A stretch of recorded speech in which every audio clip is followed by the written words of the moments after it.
शेख रशीद के शदीद डिप्रेशन में मुब्तला होने का इंकशाफ।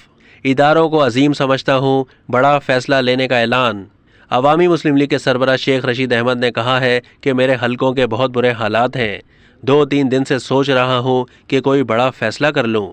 शेख रशीद का मुल्क की हालिया सियासी सूरत हाल पर बात करते हुए कहना था कि सोच रहा हूँ अपने खिलाफ कोई फैसला कर लूँ। हालात देखे नहीं जा रहे, मैं डिप्रेशन की इंतहाई हद में हूँ, कुछ भी कर सकता हूँ। मेरी इन इदारों से मोहब्बत है, मैं इदारों को अजीम समझता हूँ, मैं इस फ़ौज को अजीम समझता हूँ।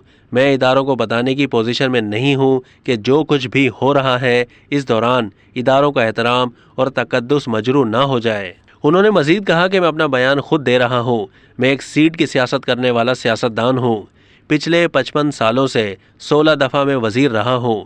मैं दयानतदारी से कह रहा हूँ कि इस आग को कोई नहीं रोक सकेगा, ना इमरान खान, ना ही शेख रशीद।